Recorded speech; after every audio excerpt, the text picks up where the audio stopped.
तो welcome guys, welcome है हमारे यूट्यूब चैनल में। तो आज का क्वेश्चन बायोलॉजी को होने वाली है, जहाँ पे हम 20 क्वेश्चन प्रैक्टिस करते हैं हम डेली। तो यहाँ पे हम क्वेश्चन भी प्रैक्टिस करने वाले हैं। लिंक आपको डिस्क्रिप्शन में मिल जाएगा, टेलीग्राम का, जाकर जुड़ सकते हैं। वहाँ पे पीडीएफ प्रोवाइड की जाती है। तो पहला क्वेश्चन कहता है कि निम्नलिखित में से कौन सा पादप कोशिका का घटक नहीं है। तो सेलुलोज होता है, पैक्टिन भी होता है और डी ऑप्शन भी होता है, लेकिन हमारा जो काइटिन है वो नहीं होता है। पादप कोशिका का घटक नहीं होता है। काइटिन हमारा राइट आंसर हो जाएगा, इसका राइट आंसर बी हो जाएगा। ठीक है, नेक्स्ट क्वेश्चन कहता है कि फैटिक एसिड को तोड़ने के लिए कौन सा अंगक जिम्मेदार है। तो राइट आंसर हो जाएगा हमारा पेरो। जो राइट आंसर हमारा ए में दिया है वही हमारा राइट आंसर हो जाएगा। ठीक है, नेक्स्ट क्वेश्चन कहता है कि कोशिका कंकाल का कार्य क्या है। कोशिका कंकाल का कार्य प्रोटीन संश्लेषण नहीं करता है, आनुवंशिक का भंडार ये भी नहीं करता, ऊर्जा उत्पादन का वो तो माइटोकॉन्ड्रिया करता है। तो राइट आंसर हो जाएगा संरचनात्मक सहायक प्रदान करना। ठीक है, नेक्स्ट क्वेश्चन कहता है कि निम्नलिखित में से कौन सा प्रोकैरियोटिक और यूकैरियोटिक के कोशिकाओं में दोनों में पाए जाते हैं। तो इसमें सेल मेम्ब्रेन और प्लस राइबोसोम दोनों में पाए जाते हैं। तो राइट आंसर हमारा हो जाएगा राइबोसोम, बी हमारा राइट आंसर हो जाने वाली है। ठीक है, नेक्स्ट क्वेश्चन कहता है कि लिपिड के संश्लेषण में कौन सा अंग जिम्मेदार है।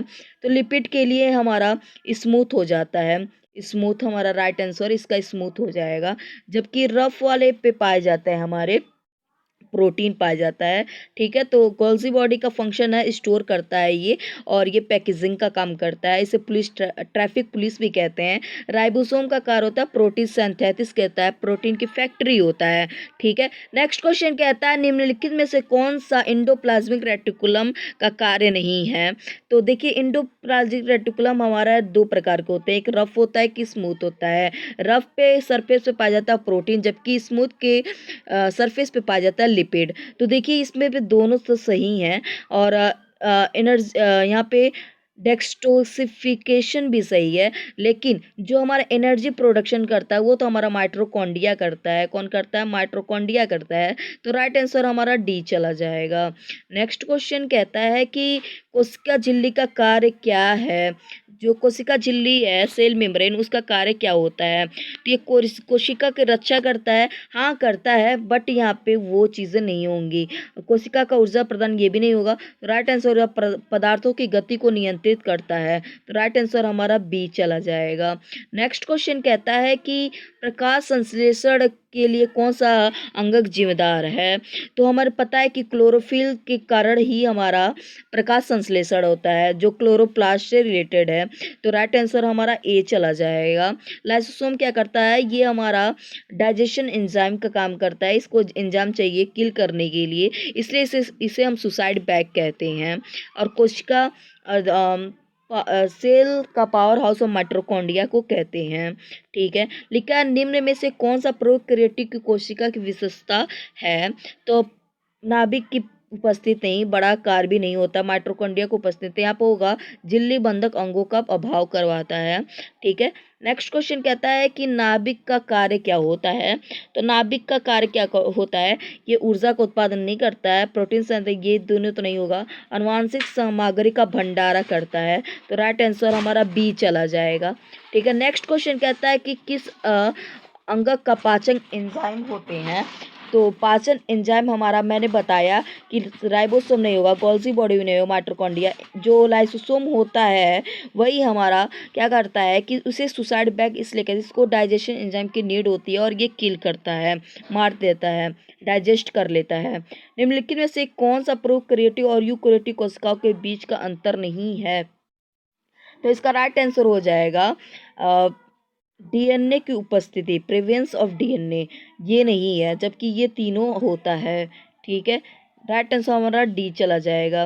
नेक्स्ट क्वेश्चन कहता है कि गोल्जी उपकरण का मुख्य कार्य क्या है। मैंने शुरुआत में ही बताया था कि गोल्जी का काम क्या होता है, पैकेजिंग का काम करता है, और इसको हम ट्रैफिक पुलिस भी कहते हैं, और कैमिलो गोल्जी करके इनको डिस्कवर भी किया गया था। तो ये दोनों ऑप्शन तो होगा नहीं, और ऊर्जा का उत्पादन तो माइटोकॉन्ड्रिया करता है। तो राइट आंसर हो जाएगा सामग्री का पैकेजिंग का परिवहन करता है। तो राइट आंसर हमारा सी चला जाएगा। नेक्स्ट क्वेश्चन कहता है कि किस अंग को कोशिका का आत्महत्या थैली कहते हैं। मैं बताते आई हूँ कि डाइजेशन वो करता है तो लाइसोसोम को कहते हैं, सुसाइड बैगोसोम लाइसोसोम को ही कहते हैं।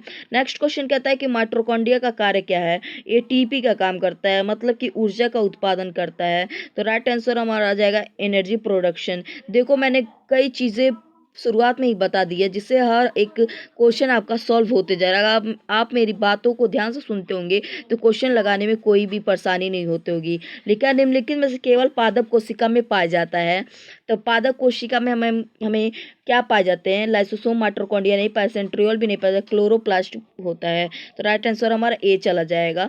लिखा प्रोटीन संश्लेषण के लिए कौन सा अंगक जिम्मेदारी है। तो जहाँ प्रोटीन वहाँ राइबोसोम होता है, तो वहाँ पे हमारा ए राइट आंसर हो जाएगा। सबका मैंने फंक्शन भी बताते चल रही हूँ कि हर एक क्वेश्चन आपको आगे जाके सॉल्व होते जाए। किस प्रकार की कोशिका में वास्तविक नाभिक का अभाव होता है।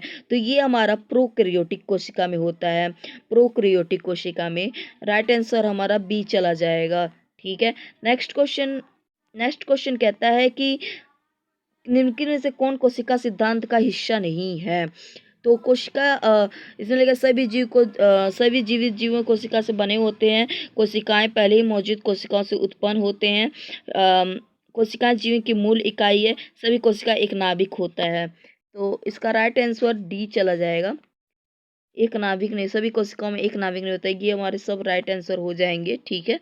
नेक्स्ट क्वेश्चन कहता है कि कोशिका की खोज, ये हमारा पीवाईक्यू क्वेश्चन है 2024 का। ये हमारा पीवाईक्यू क्वेश्चन 2024 का है। इसमें लिखा है कि कोशिका को खोज किसने की थी। तो जो रॉबर्ट हुक है वो कोशिका की खोज की थी, टर्म दिया था। जबकि ये कॉर्क सेल का किए थे। अगर लिविंग का पूछ ले तो वहीं पे हम लिविन हॉक का नाम ले लेंगे। लुईस पास्चर ने किसकी खोज की थी बताना। डार्विन भी किसकी खोज किए थे ये भी बताना। तो आज का क्वेश्चन हमारा कंप्लीट होता है यहीं पे। और thank you so much for watching. PDF चाहिए तो जाकर डिस्क्रिप्शन में टेलीग्राम पे ऐड हो जाना, जहाँ मिल जाएगी। इस दोनों का कमेंट बॉक्स में बता देना। Thank you so much for watching. Bye bye, see you, take care.